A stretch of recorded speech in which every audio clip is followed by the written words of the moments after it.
How many bastards make their buck in an English country garden? I'll tell you now of some that I know, and those I miss you'll surely pardon. Politicians and industrialists, bankers, bent scientists, chief constables, generals, all the gentry and their brats will dance on the wall when the bastards fall in an English country garden.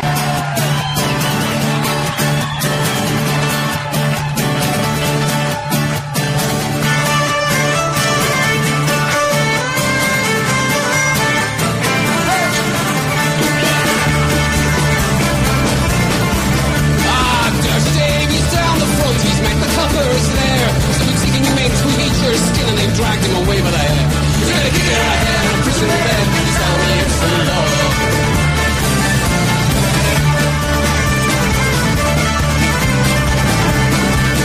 Oh, Davy's out on 2 weeks bail. Down the town to score. The doll falls in. He's pinned by the chin and they busted every floor. He's gonna kick it in the head in a prison bed. He's telling me it's the law.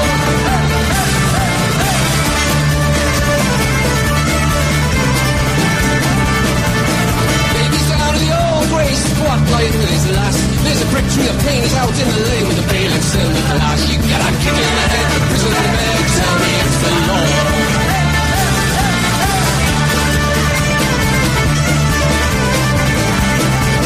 Oh, his trial comes out on a Monday morning. Davy's in the dock. He can't stop his tears when it gets 2 years. You can't turn back the clock. Kick it in the head. You tell me it's the law.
Ladies and gentlemen, better late than never. It's Freemanjack on TNS Radio. This is a Saturday afternoon slot for the Freeman League.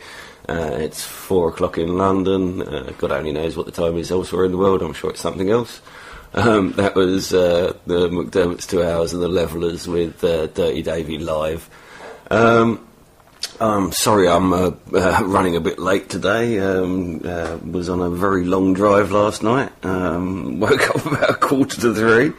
in no fit state to come to the microphone. I'm starting to wake up now, but still going to be a slow process. Bear with me. Sam seems to be having tantrums and playing just about whatever damn tune it feels fit, and not playing what I'm telling it to play. So I don't know quite how we're going to get on there. I may need to drop the stream and reboot my broadcaster. Right, okay. I could still do with getting myself together a bit more, so I'm just going to chuck another tune on here and see if it actually plays the tune that I tell it to play. See whether or not I'm going to need to reboot this PC. Thank you, Charlie. That's my lovely blonde assistant. Today he's wearing his lingerie collection. Alright, this is who is this? Mashing it.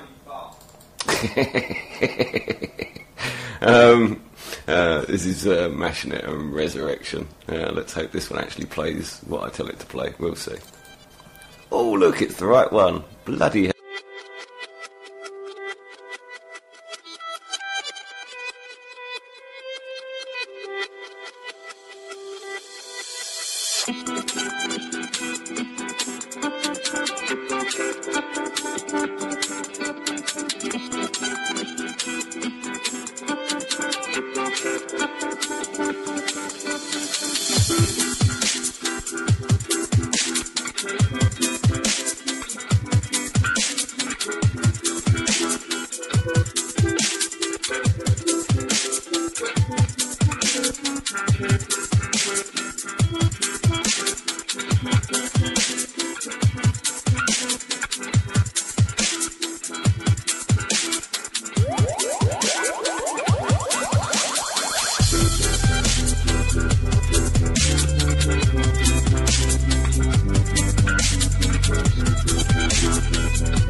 Oh,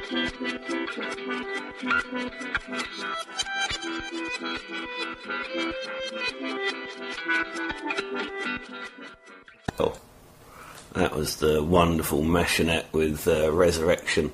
I must dig out the email that chap sent me that tune with, because as far as I'm aware, he's not been listening in.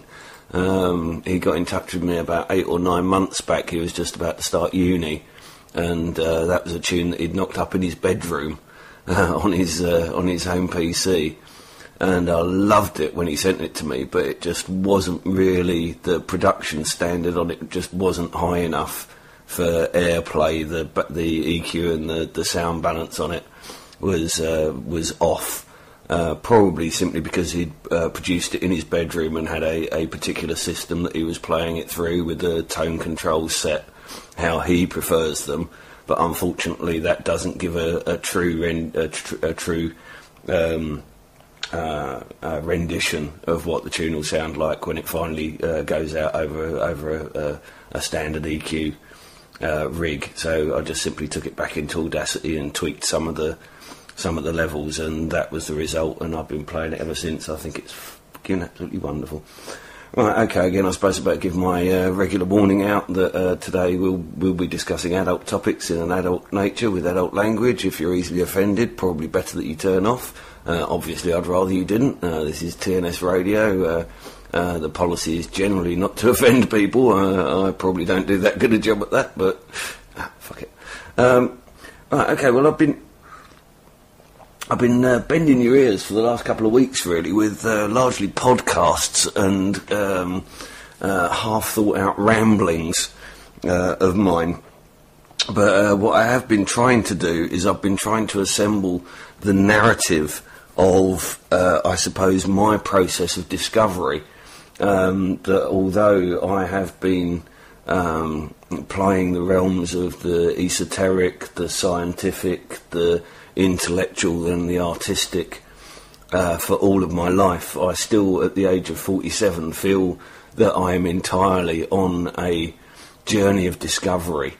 I daily receive bits of the puzzle that I've been lacking, and as such feel that I'm slowly assembling a cohesive description of an extraordinary reality, is the only way that I can describe it. But essentially what I have found is I have found through my temporal lobe epilepsy and my copious drug taking over the years and drinking, meditation, etc., that I have visited various versions of reality that are not the ordinary conscribed consensus reality that we all agree on.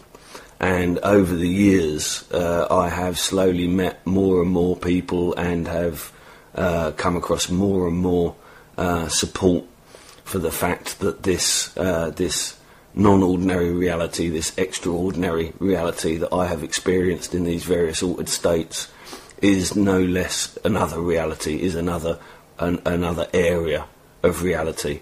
Essentially, if one or more people experience the same description of a reality that doesn't fall within the collective reality, that it becomes a separate sort of offshoot of reality.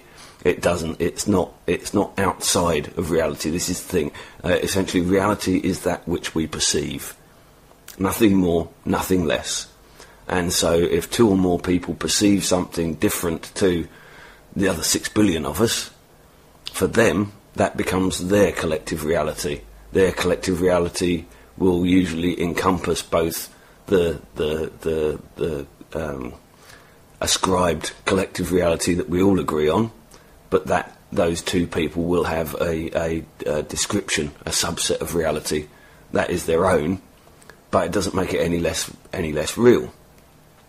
So I suppose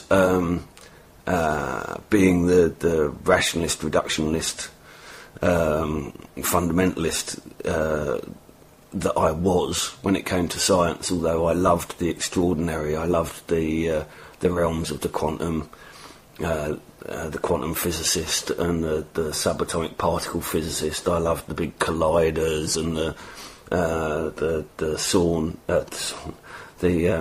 CERN experiments, the big fusion reactors, all the big science, all the big lumpy stuff, the big boys' toys.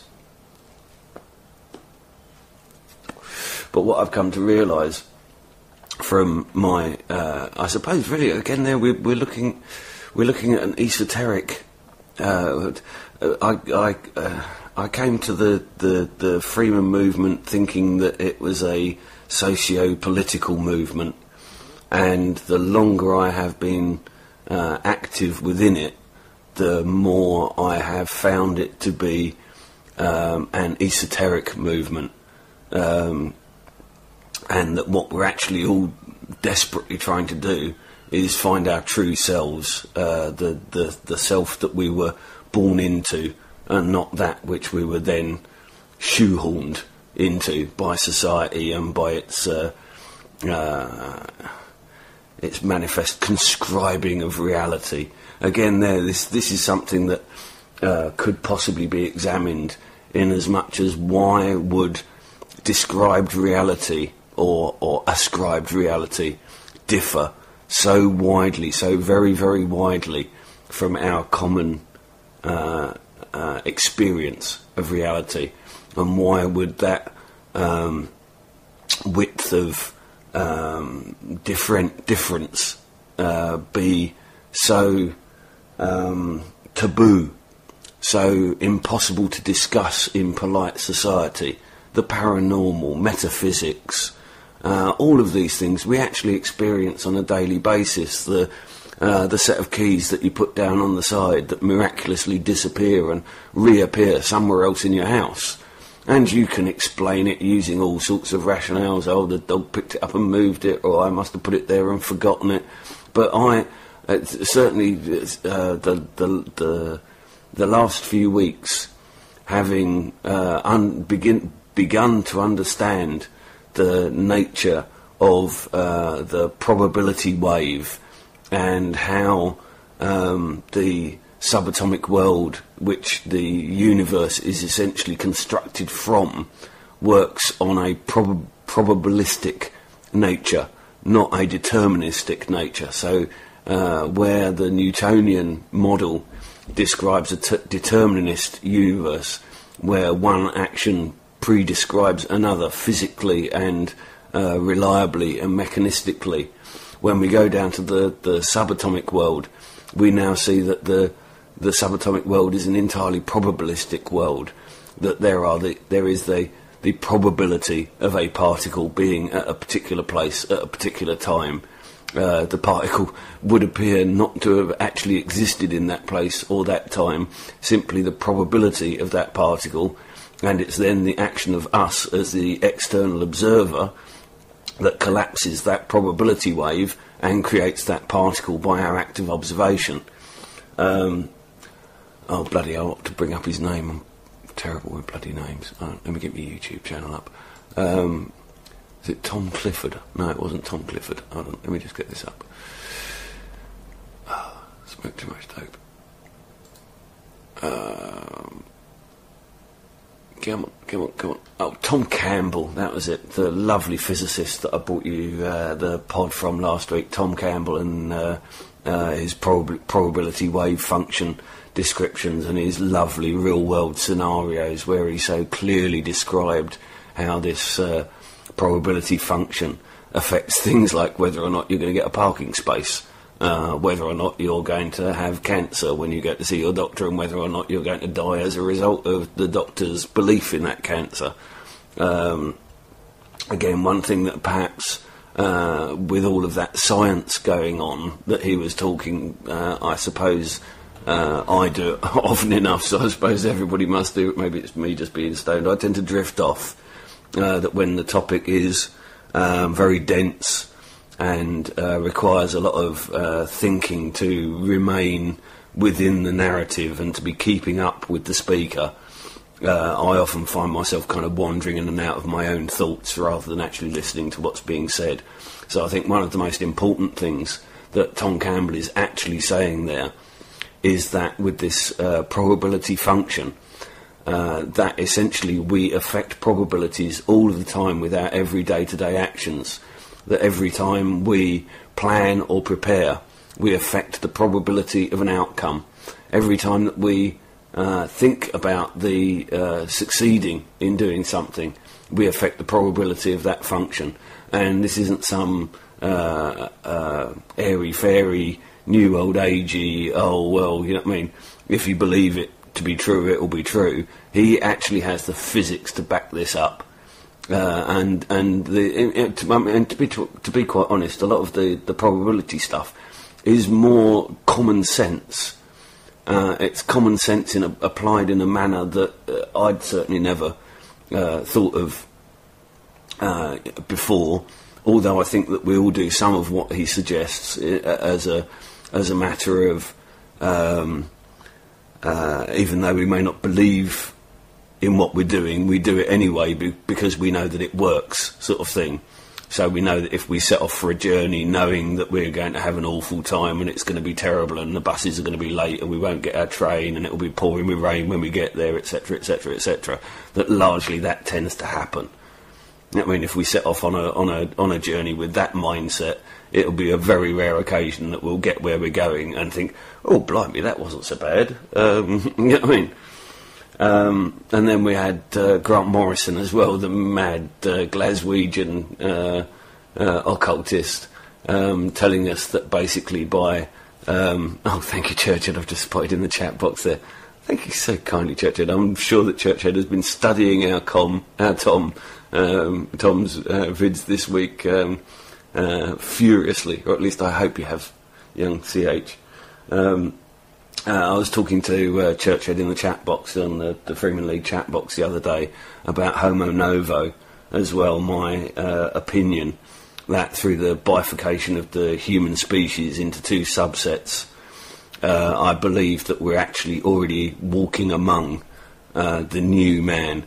Now, the eugenicists and the geneticists have oft declared their intention to produce Homo superior. Now, I have grave problems with just even the very concept of Homo superior, the idea that we can make a superior human from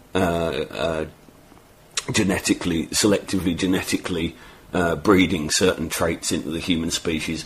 I really genuinely don't think that the human species can be affected in that way. Certainly from what I've seen of the experiments over the years into this, that essentially the geneticists' belief in the fundamental primacy of genotype of your genetics determining who and what you are and how you'll behave is fundamentally flawed, and that in fact phenotype is prime. That the primacy of phenotype would mean that your diet, your environment that you grow up in, your social environment even, will all act upon the genetic code which you were born with, and alter that code, and the alterations that are made to that code will be passed down through inherited trait. Now, essentially inherited trait throws a bit of a spanner in the works for genetics, because this means that if a phenotype, if an environmental cue triggers a genetic response in a parent, the parent passes that genetic response on to its siblings, onto its children, which obviously puts a bit of a big question mark over the primacy of the DNA as the primary carrier of information describing the human organism. Austin, yes, we know that the atom is 99.99999% absolutely empty space, but I would actually suggest that even the 0.00001% is empty space as well.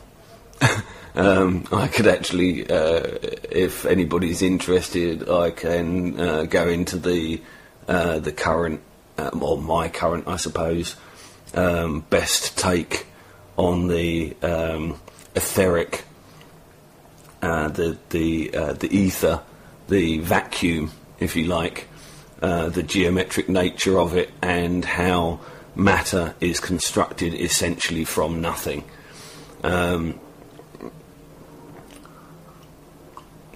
Okay, sorry, I've kind of rambled off there. I can't think in a straight line and read the bloody chat box at the same time. I should have learnt this by now. Right, where was I?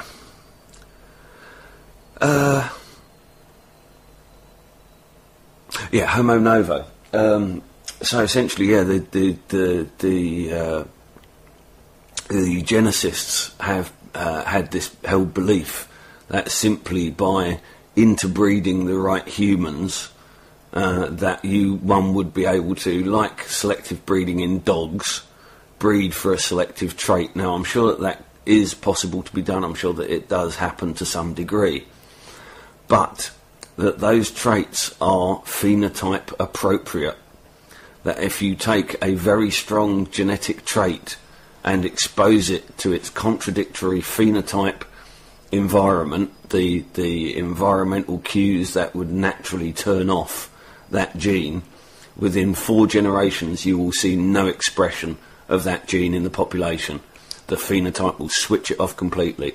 Certainly this is one of the reasons why I'm such a stalwart anti-racist, is because racists are mad.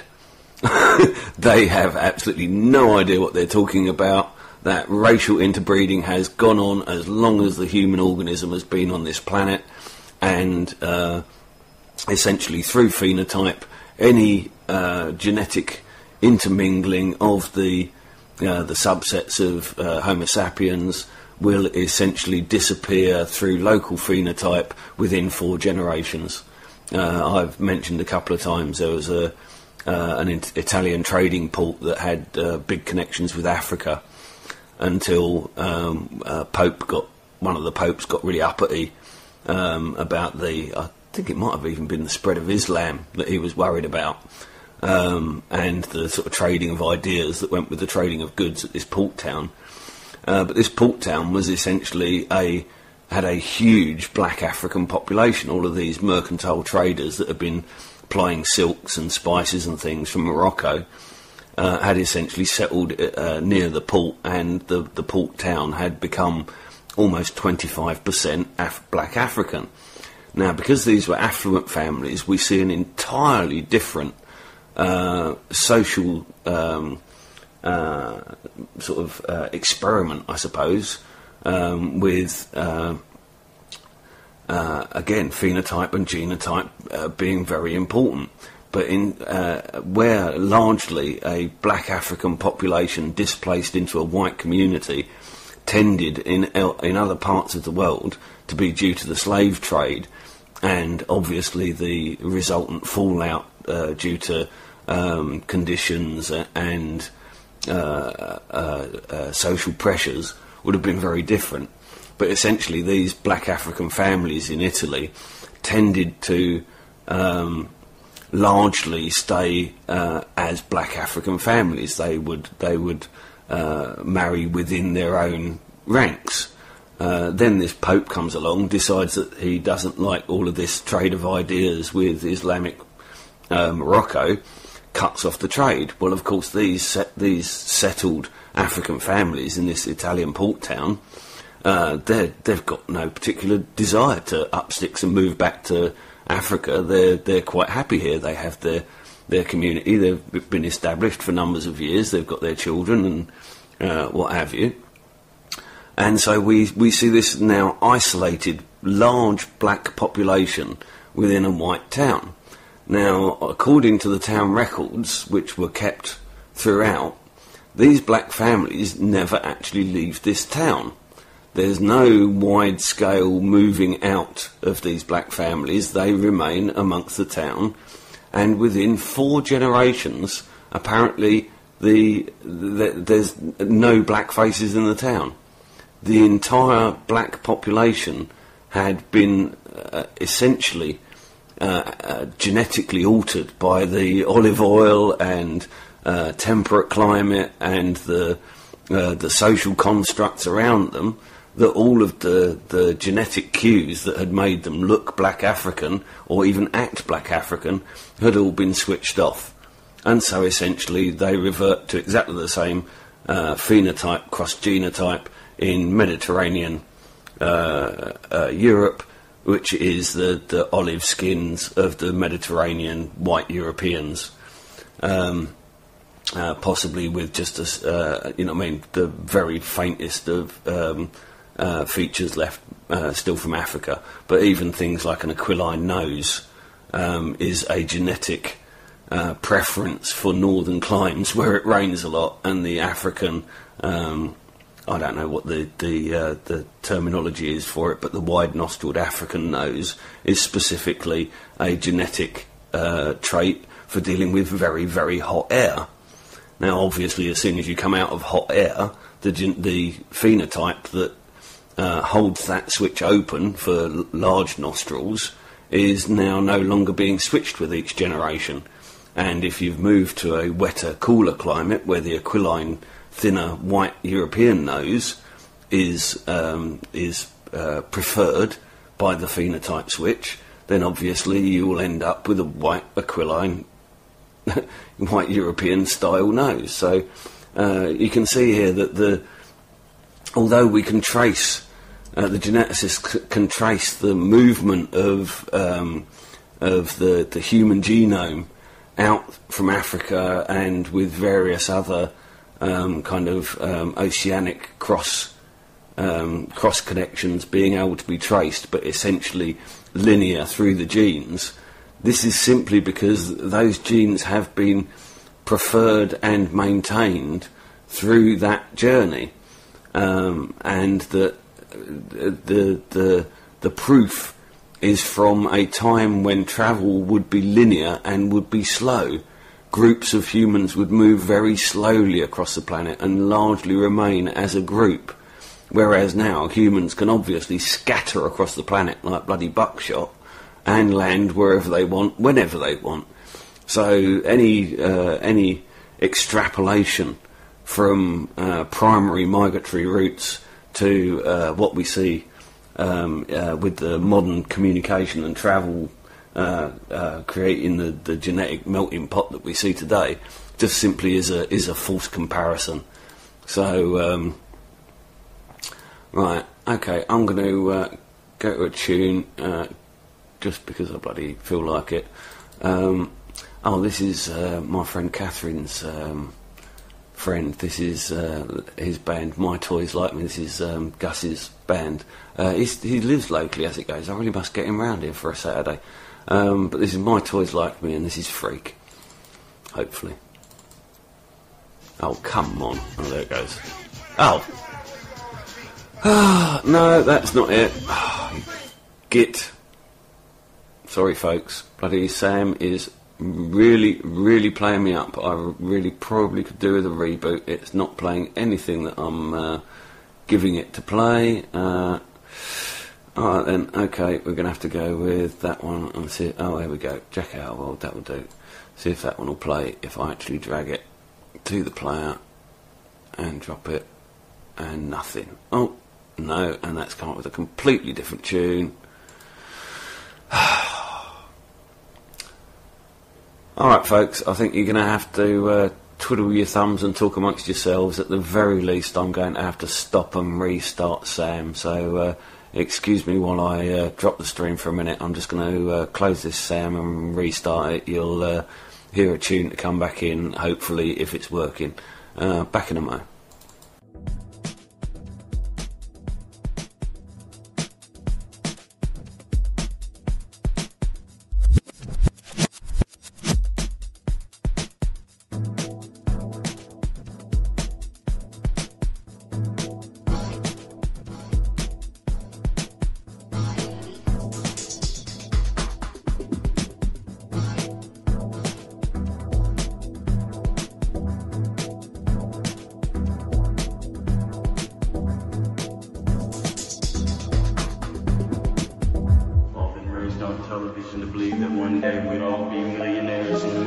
gods and rock stars. But we won't. We're slowly learning, matter of fact. We're very, very pissed off.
Advertising has us chasing cars and clothes, working jobs we hate, so we buy shit we don't need.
Got realistic, fridge filled with fish sticks. The vaccine wishlist made their kids autistic. Nothing's too degrading in this zombie generation. For fauna devastation, only plastic compensation. Drunk hailing taxis for a soft ad like Maxis. You're not your fucking khakis, ditch them like no backsies. Pendulum swinging half speed in the cage of your rap sheet. Welcome to the bloodstream or the age of the trash heap. Buy this, then buy that. Buy shit, then buy crap. Buy by thinking cap, you don't appear in this act. Strapped to a rack, both hands behind my back. The Fed flipped the dollar to a Chinese finger trap. But I got a knife attached to the side of my bootstrap. I am mutiny to Ahab, the white whale. He couldn't stab. The fact of the matter is in the manner I rap. I'ma teach these new jacks the way to skin a fat cat.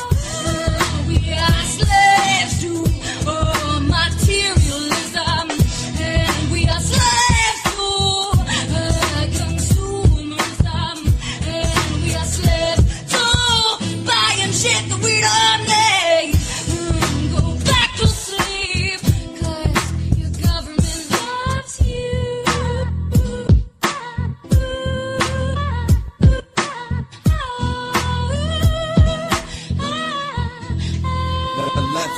left to the right. See rich folk dying, poison in the food and engaged in minds. Go to the movies if you take away your time, or go to the mall and buy some shit you don't need to buy. They don't want you to think, they keep you entertained. They don't want you to find the answer, just stay in pain. Control over population is a major game. Distractions like pornographic images in the brain. It relies upon terror and oppression, controlled press and radio, fixed elections, and the suppression of personal freedom. Ooh, yeah, we are slaves to this game, trained to remain in this frame of mind, so we behave in a way they can predict to line us up before they take the shot with a sick design, because they tell you to shop, but you're only selling your time for all that worthless fucking shit you never needed to buy. You've been deceived by a lie, so we need you to realize that you gotta wake up and see this world to realize. We are slaves to materialism, and we are slaves to consumerism, and we are slaves to buying shit that we don't need. Go back to sleep, 'cause your government loves you. Dirty sex, show you clips of clits and phallic. Teach you to hate Muslims, Jews, French, or Gaelic. Show no peace and say you need to panic. Buy shit we don't need, abuse the planet. Yeah. Take a seat, son, sit and listen. It's a shame we slaves to materialism. Break the chains, take a shit in this prison. They fuck with your brain like an acid trip. They own your ass when they put your ass in debt. No assets left, who you gonna ask for help? When they take your food, your fridge, your last glass of milk. The devil hide the truth and mask it well. Who do you trust? Just ask yourself. We are slaves to materialism, and we are slaves to consumerism, and we are slaves to buying shit that we don't need. Go back to sleep, 'cause your government loves you.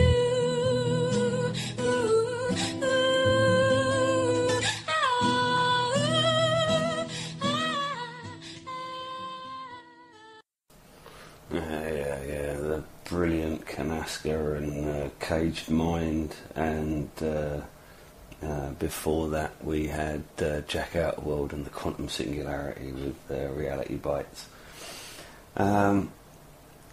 Just while I'm off topic and remembering, if anybody missed Kaz's show on Sunday of last week, it was the launch show for our very good friend Freshie's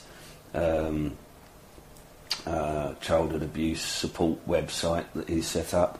If you know of anybody that is victim to childhood sexual abuse, or I would suggest that anybody that has been victim to sexual abuse and is having difficulty coping with the fallout, the consequences from that, I would suggest that you direct them towards Help Richard, all one word. That's Help Richard, all one word, .org/forum. The forum, we can assure you, is entirely secure. It's moderated largely by ourselves. Kaz is a moderator on there. I'm a moderator on there. We have the wonderful talents of the fabulous Super Dubs, my co-host on a Thursday night, to thank for the techie security of the site. I know that it's locked down tight, so we won't have any problem with trolls spamming or with prying eyes looking for details into people. We recommend that everybody that does sign up to the forum does so under an anonymous username. We're quite happy for people to remain entirely anonymous. Essentially, the forum is going to be heavily moderated, and essentially it will be jump first, ask questions later on this forum. This is not a Freeman forum. This is a forum for people to feel free to openly discuss matters that are normally excluded from being able to be discussed in polite society. And the last thing that we need on there is anybody causing it any sort of trouble or upset to the members. They've all bloody had enough of that in their lives already. So that's Help Richard, all one word, .org/forum. Just big up Freshie. I mean, the man is an absolute giant in more senses of the word than one. I'm so glad that I met him. He's been just an absolute... nobody's life can possibly be anything other than improved by the inclusion of a Freshie in it. The man's an angel on legs. Right, okay, sort of back on topic, I suppose. Right, so I suppose what I'm seeing, or my journey has been from the Newtonian, Einsteinian model of physical reality being a mechanistic device, deterministic, and very much prescribed and describable, and predictable, I suppose. Through essentially, I mean, there was through the 70s there was quite a lot of UFO exposure magazines, fringe science exposure magazines. There was a lot of very unique and novel hard science being done that was putting up some very perplexing questions about the nature of reality, and you would find articles like that in the likes of New Scientist, and possibly on, in the back pages of the Guardian or the middle pages of the Guardian and the Telegraph, those sort of rags. Rarely ever discussed widely in mainstream media, other than largely to either sideline the scientists who are working in these fields, or just simply to put that mindset meme out there that this is fringe, it's not really real, we just can't quite explain why it's not real yet, which I find is a very dirty way to go about science. And essentially, through my own experiments, I had a very, very peculiar experiment I had set up and running for a number of years, and I've still really yet to entirely place it in my physical model. But essentially, I loved magnets. All kids love magnets, but my upbringing was too poor. Oh, poor Jack. My upbringing was too poor for me to ever get one of these fancy scientific magnet sets for kids, or even the sort of play magnet sets. I soon discovered the joys of speaker and television tube magnets. First of all, I found that they were generally much more powerful than anything that my mates had in their expensive bloody magnet toy sets. And B, I could get as many of them as I liked. So I started collecting these huge donut-shaped magnets out of the backs of broken speakers and out the backs of old TV sets. Used to smash the back off of a TV tube whenever I saw a TV dumped, and carefully unwind the coils of copper from around the magnets, and essentially made a collection of some really, in the big old TVs, the big old valve sets, especially from the 70s, you would get a good sort of 4 or 5 inch circular magnet weighing probably several ounces, and a very, very high magnetic ferrite mixture being used. And essentially I gathered a collection of, now what would it be, there's 2 on the bottom and 3 on the, so 5 of these in total, and I mounted 2 of them stuck north to south pole, so paired up. So I had a pair of these ring magnets which I mounted onto a plinth of sorts, a base which stuck them to the floor so that they didn't move around very easily. And I stuck the other 3 together and bound them, I think it was gaffer tape or something like that, and fixed a small loop suspending them from a central point above them. I then suspended these, but what on earth was in my... I don't know how I even thought of doing this, but this is all absolute, no word of a lie. And I strung them from my bedroom ceiling on a piece of £9 fishing line. Because I dabbled in fishing but could never get the hang of wanting to stick hooks in fish's mouths. I really didn't get that. But anyway, so I ended up with all this fishing tackle that I didn't want or use. And in amongst this was this £9 fishing wire. So I've strung this group of magnets, this block of magnets, from the ceiling of my bedroom, screwed a hook into the ceiling, much to my mother's chagrin. I then carefully set the height of the magnets from the floor so that they were just above the height of the two magnets that were on the base, so that there was an air gap, so that the two wouldn't hit each other.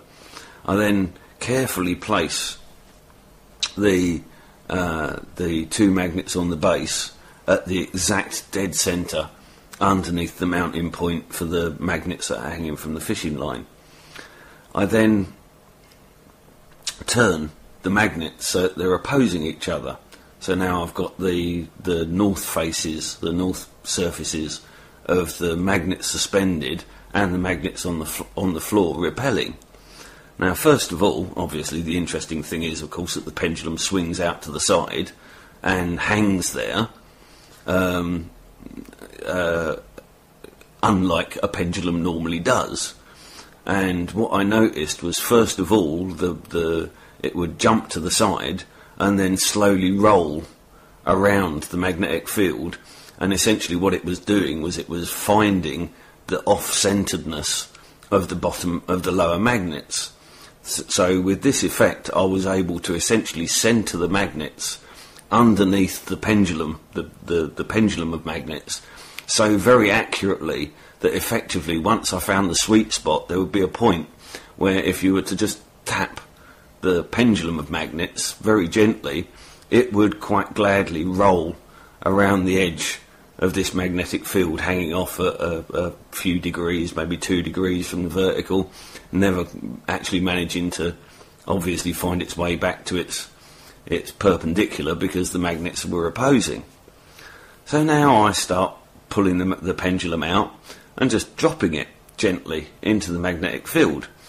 And of course, if you hit it straight on with a gentle drop, it would be repulsed and come back and make a kind of a daisy shape, bobbing to and fro out in and out of the magnetic field. And I suppose, bearing in mind I had this thing set up and running this thing was on my bedroom ceiling for probably 6 months or a year. I don't know now how long it was for. Puppy, don't turn my amplifier off, please. Get your paw off. Bloody hooligans. And then I found that if I gave it a slight offset to the centre, so if I pulled it back and released it so that its trajectory wasn't towards the dead centre of the magnets on the floor, that essentially it would bounce off like a pool ball off of a cushion on a pool table. It would have a tangential trajectory that would be a consequence of the angle of attack and the repulsive field of the other magnets. And this would, again, create some remarkable sort of daisy or staccato, sort of chaotic decay patterns in the movement of the pendulum as it slowly then settled back down to its equilibrium point, which would be this kind of slowly rolling around the central repulsive field. And I suppose with boredom and maybe getting drunk or too stoned or whatever, I start to get a bit bolder with this thing and start dropping it from higher and higher positions. So essentially giving it more and more kinetic energy and therefore more inertia once I release it. And what I found, to my great chagrin, was that if I pulled the pendulum back, let's say 2.5 feet from the centre point, and aimed it exactly across the dead centre of the magnets on the floor. Now, most of the time you wouldn't be able to get it accurately enough, but every now and then you would get it just right. And I'm not talking about pushing it. We're not talking about like sort of raising a child on a swing by repeatedly pushing the magnet, although I did experiment with things like that as well. I'm talking about a straight drop, so I'm simply using gravity as an acceleration. I'm not putting any energy in at all. So the only energy in this system is the kinetic energy built up by my lifting the weight of the 3 magnets glued together on the pendulum to a height of 2.5 feet away from the centre. In fact, the actual height would have only have been less than a foot from the ground. Yeah, we're talking about 2.5 feet away from the centre on a very long pendulum of, say, 8 feet. So the actual rise in the actual amount of gravitational force was nominal. Essentially, it was utilising the pendulum more than the gravity itself. Anyway, the point was that I would drop it from this point about 2 feet, 2.5 feet. That tended to be the sweet spot. Any higher than that, and it didn't tend to work. And it would run over the top of the magnet, and you would see a perceptible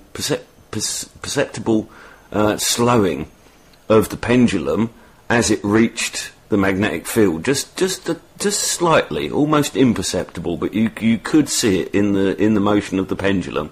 There would be a slight slowing as it entered the field. As it crossed over the centre, as soon as it crossed the centre, there would be a rapid acceleration across the rearward portion of the magnets on the floor in the swing of the pendulum, and it would be shot out the other side.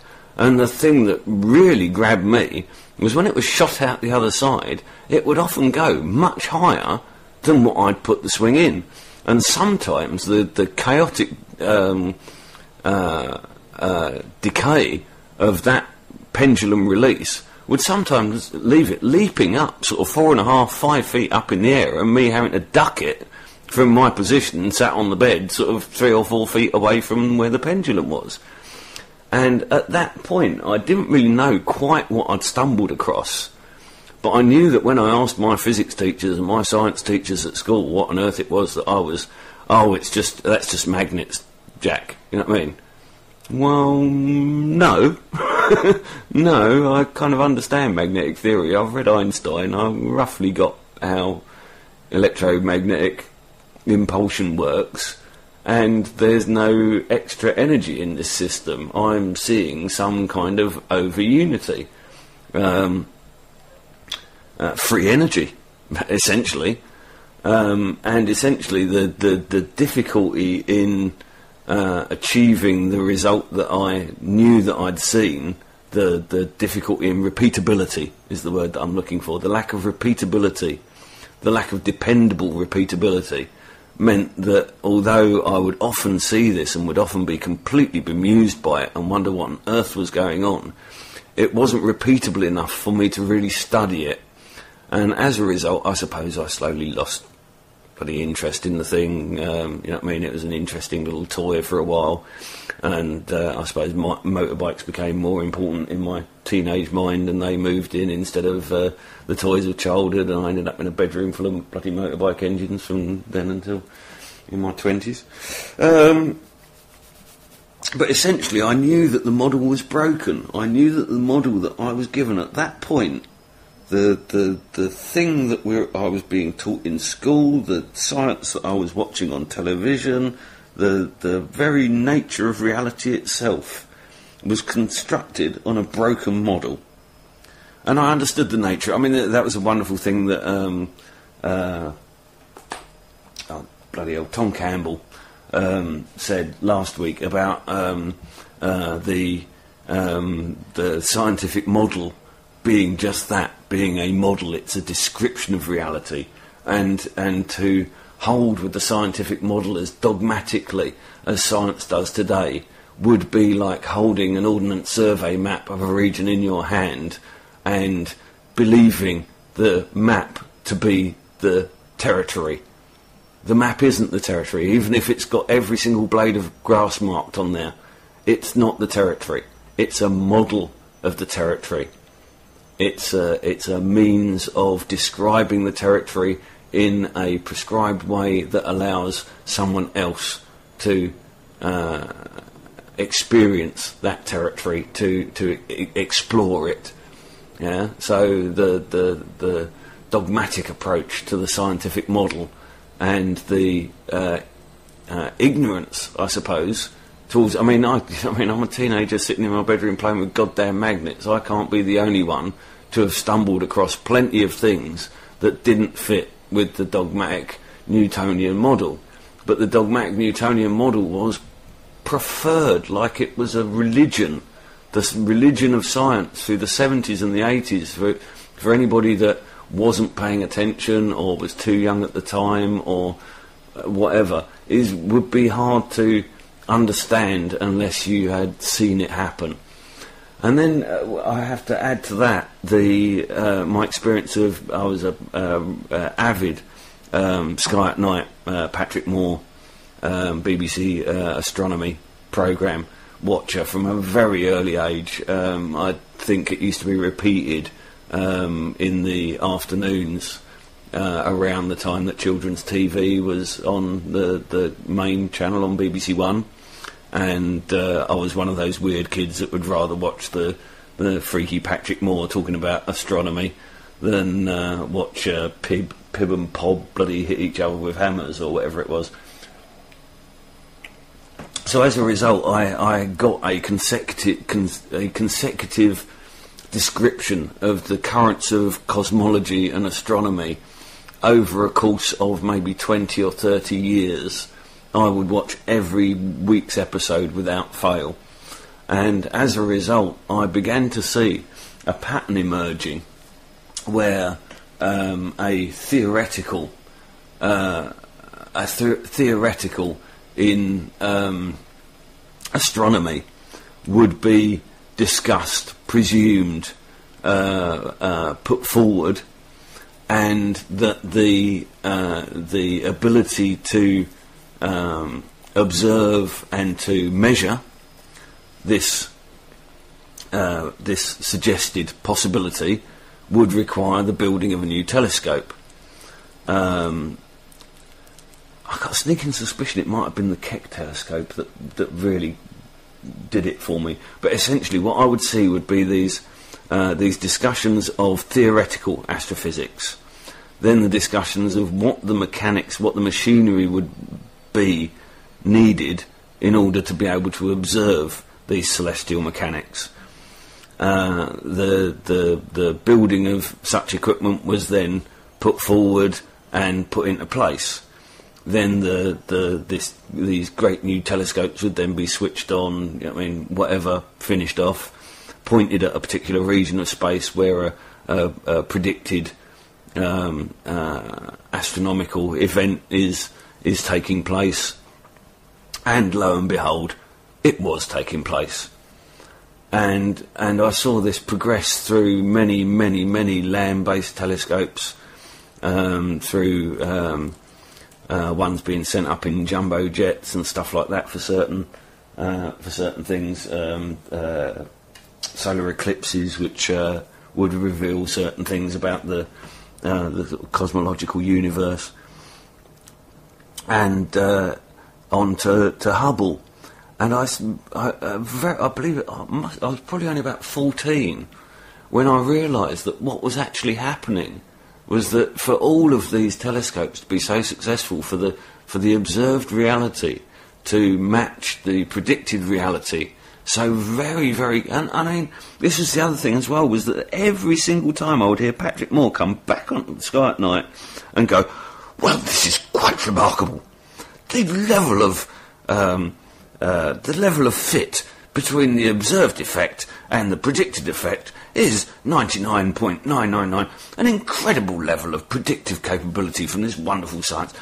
And it struck me that he would say this over and over again and not even realise what he was saying. What he was saying was that this scientist had been so convinced of what he was going to see, he'd got government funding for millions, if not billions of dollars to construct this huge machine with the expectation of seeing something that nobody had ever seen before, had built the machine, and the observed reality had been as close to the predicted reality as to make no sense to say other than it was the predicted reality. That its existence had been called into creation by the prediction of its existence. And that this began to slowly formulate an idea in my mind that in fact the Big Bang that we believe happened at some central point in the bloody universe from which we are all expanding, which I say is complete bunk, yeah, could very well be happening from this planet out into space. That we here as observers begin to see our part in our role as creators of the observed. That simply the universe is expanding at such an incredible rate, and the Hubble constant has said that it's not only expanding, but the expansion is accelerating, would suggest that something is expanding, but that it's not the bloody universe. It's our ability to perceive it. That as we develop more and more sophisticated and powerful tools to see further and further off into time and space, we are literally creating that time and space by our act of observation. So, instead of looking, when we see 13 billion-year-old galaxies in the Hubble near-field, deep-field image, those 13 billion-year-old galaxies didn't exist 13 billion years ago. They didn't exist before the fucking Hubble telescope existed. They couldn't have done. They have been projected out there into space by our inquisitive minds. That we literally make fucking galaxies, for God's sakes. Now, if this model of reality is even vaguely true, even if it's only true on a very subtle level, I remember, oh bloody hell, Tom Campbell going on about the noise on the signal. That this our ability to affect the reality wave, the probability wave, is largely the reliability of it is largely driven by how much noise there is on the signal when we are projecting our reality wave into the consensus reality. That essentially consensus reality is described by everybody's interacting reality waves. And so if you're going to project your reality wave into that very noisy signal environment, that you've got to do it with clear intent, and that our own internal mental noise, the noise of our intellect churning, is actually a very loud signal on any specific noise. So it would be a bit like trying to tune to a dodgy pirate radio station that's near to on the frequency range to a big BBC station. You know what I mean? You'll get your pirate, you'll hear the music, but it's going to drift in and out, and you'll occasionally hear the BBC coming over instead of a bit of drum and bass. So essentially we're looking at a very noisy signal where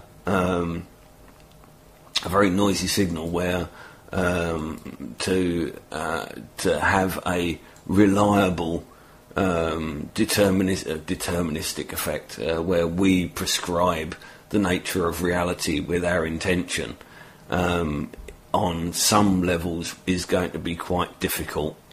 I think that possibly in our own personal lives it's probably very much more simple, where we are the only perceivers of a particular reality, then we are the only people that create that reality. Systems and that which we think and perceive, and which we choose to think about and perceive, and in the conspiracy, free thinking kind of movement, We have an awful lot of concentration on very dark things, on very dangerous, hazardous things, and I suppose what Tom's suggesting there is that we should be very careful that we don't call those things into existence that were not there before.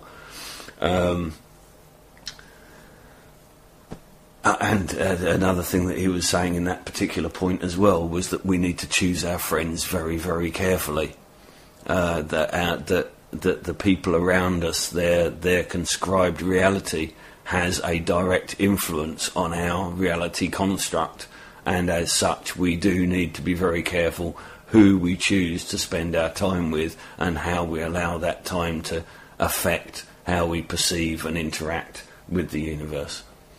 Right, I'm getting a bit dry. I need another brew. 5:10, that'll do. This is another one from my favourite band, McDermott's 2 Hours, and this is Storm McCree.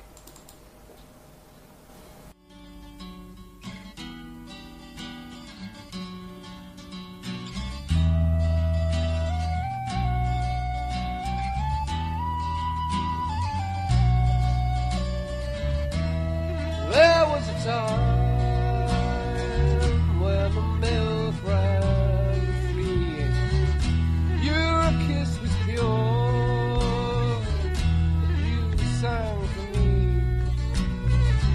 Then you took what was mine, and you split the cord, brothel and shrine, virgin and whore.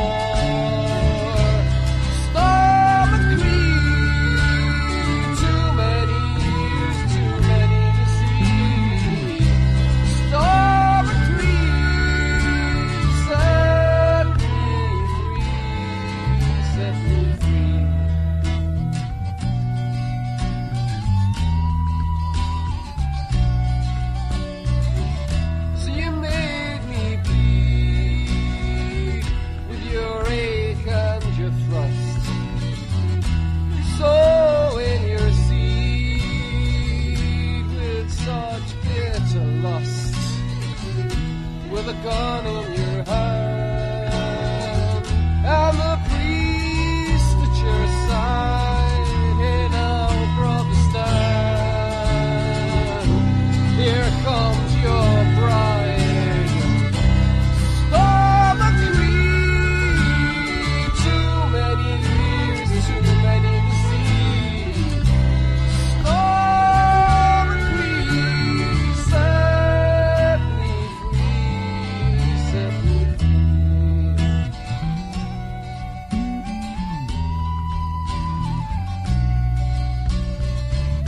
Yes, you with your magic wand, your empty games and your dirty tricks, stripping the sweet from burning the heretics. You locked the belts and you tightened the cord. Saint and sinner, satyr and lord. Storm and creed, too many years, too many to see. Storm and creed, set me free, set me free.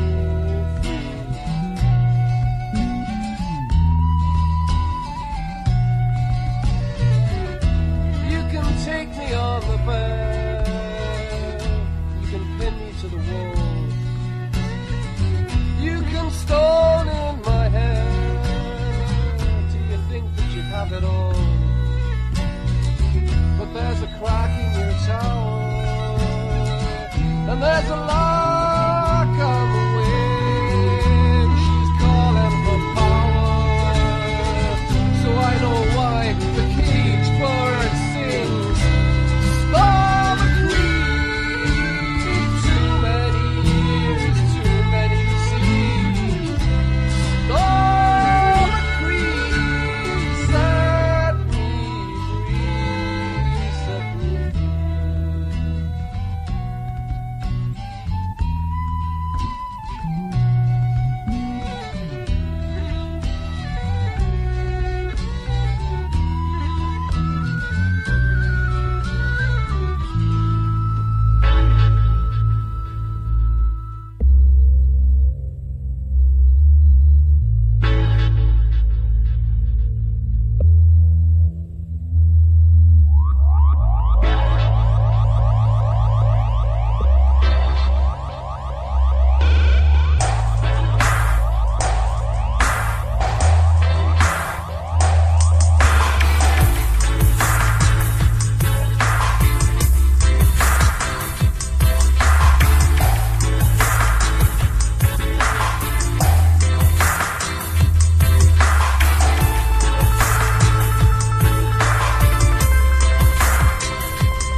was dub 10A output, stereo out 4, preceded by McDermott's 2 hours, Still McCree.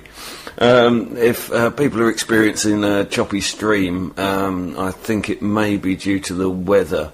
I think that a lot of data uplinks now are done via satellite, and that when we have these squally days with blustery winds, that it sometimes affects the ping, especially soon as essentially I'm streaming from here to Dublin across the Irish Sea, and that if that's going by satellite link, I think there are storms blowing in across Ireland at the moment, so please bear with us.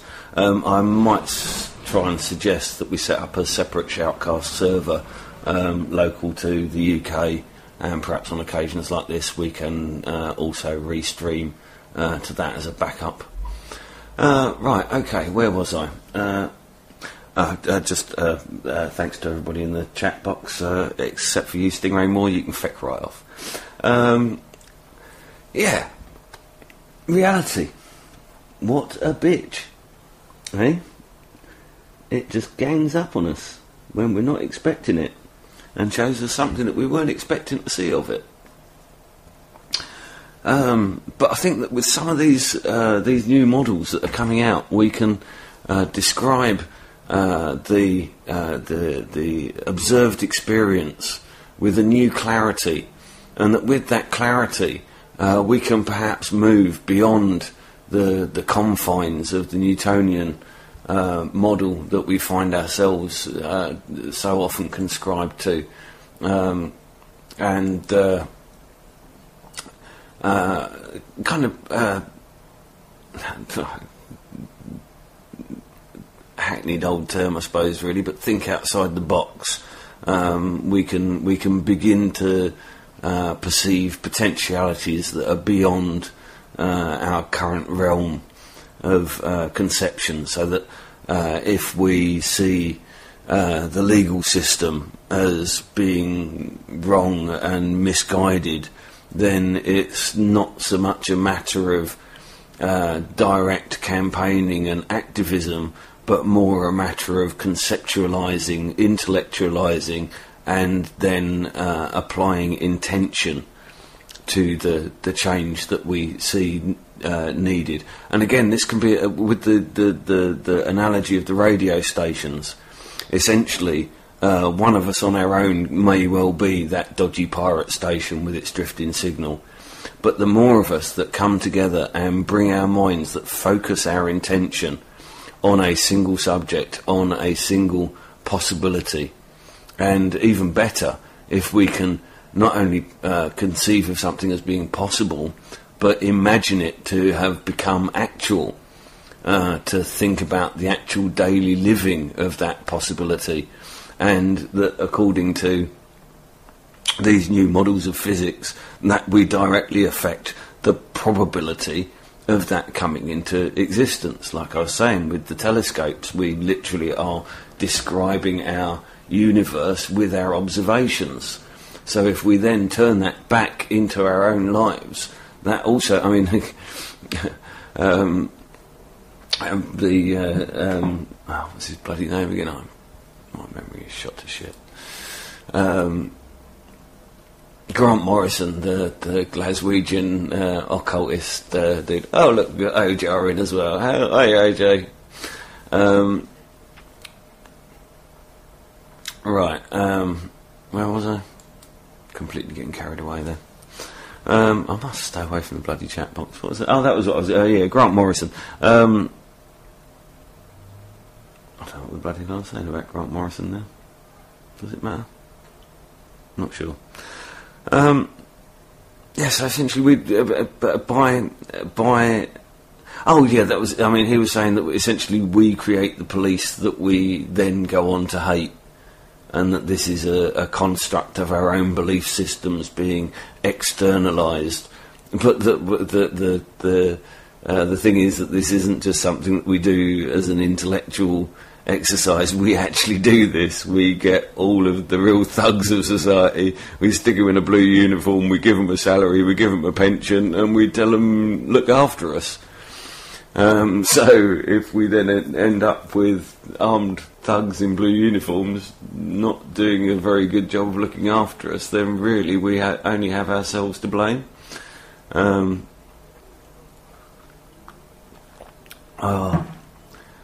rapidly losing the plot. I was up north. I was in the Black Country. I was in Derbyshire. What time did I leave Derbyshire? 3 a.m? 2 a.m? I don't know. At 2:30, I think it was. Got back to London about 6. I woke up at about 2:45, going, it's Saturday. Must be Saturday. Oh, Pups. Hold on. Oh, have to chuck on a tune quick. Pup's gonna need a pee. Oh God. Quick. Oh, this'll do. That was an excerpt from the Hitchhiker's Guide to the Galaxy. I hope everyone listening got the relevance of that particular piece. I mean, as much as a work of sheer genius that the Hitchhiker's Guide is, I mean, you can...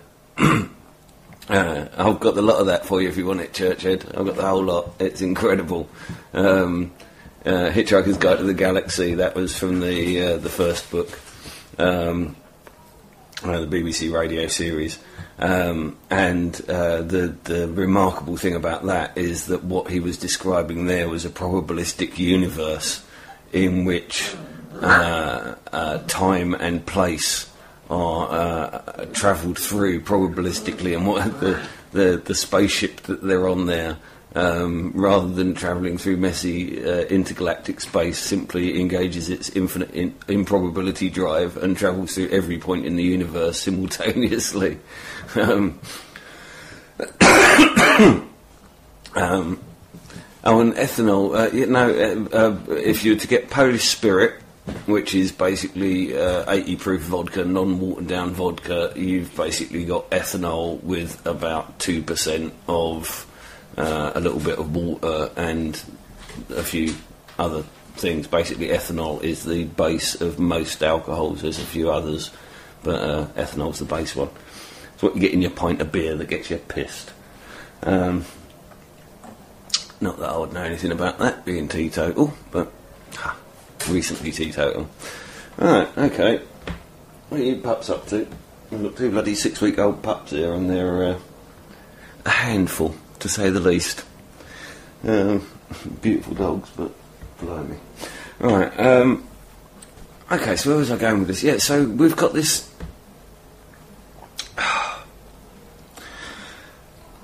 we would appear to have the assemblage of a model wherein the paranormal and the normal are all normal, where physics and metaphysics describe the same object, where I suppose art and intellect become merged and we become the creators rather than the observers of that which we perceive. We become part of an interactive universe instead of one that we are subject to. And again, I come back to this issue of the Freeman movement being an esoteric movement, and that I think that these concepts are vital to what we are doing, and even the kind of free-thinking movement on a wider scale, that we need to be very careful that we do not create the monsters that we fear, but also that it is entirely possible that the peaceable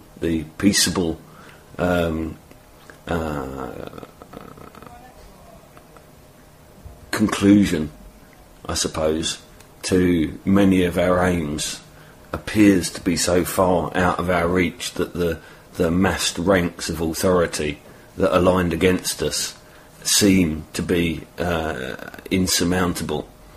But if we add the combined force of our unified intellects, considering a single subject, savage, get her, bite her face.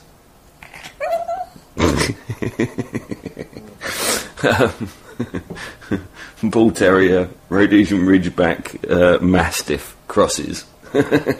Little pudgy balls of fat and teeth at the moment. Don't you bite that? That's mine. God, you two are a real distraction. Where the bloody hell was I? Churchhead? In the chat box, remind me where I was. Where was I then?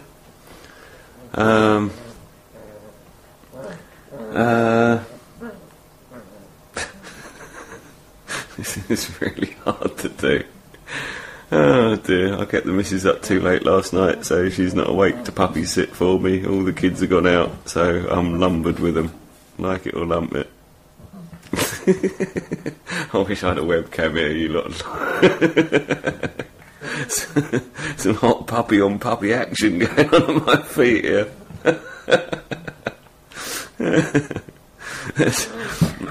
Oh, Jesus. This is the other thing. Because they've got bull terrier. The nerves in a bull terrier's coat are more widely spaced than they are in a normal dog's coat. So as a result, they don't. For something to register on their pain level, it essentially has to be. Make the dog say sausages on it. Feeding puppies with my feet at the minute, OJ.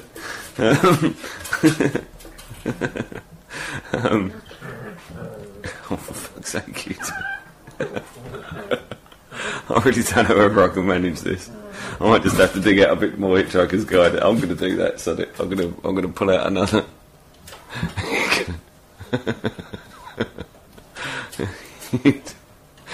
These two are nuts. There's one of them that's kind of more bull terrier like, the smaller one, and the bigger one that's more come out more sort of Mastiff Ridgeback. And she tries to throw her weight around, but the little one's really savage. Just has her pinned on the floor, biting her all over the place. As you can hear. Right, what was I going to do? Right, Hitchhiker's Guide to the Galaxy. Right, what should we go for? Let's go for a real... I'm just going to jump in on one. I've no idea what it's going to be like. I suppose I could do the follow-up from that one, I suppose, just to keep a bit of continuity. Yeah, alright, we'll take it from there then. So this is the next part after that previous bit. So they've just been rescued from imminent death in hyperspace, having been chucked out of the airlock of the Vogon Constructor Fleet's spaceship that they'd originally hiked to lift in. And the crew that have picked them up from hyperspace think they're just a couple of guys that they've randomly picked up from outer space, but Zaphod and Trillian are about to get rather a surprise when they realise exactly who it was that they picked up at infinite improbability. The wonderful... Ow! Ow! Ow! Get off me! Ow! The wonderful... Ow! Hitchhiker's Guide to the Galaxy! Ow! With the incredible work of the BBC Radiophonic Workshop there, those guys really were incredible in the day. Ow, ow, ow! Bearing in mind that whole thing was rehearsed on a Saturday,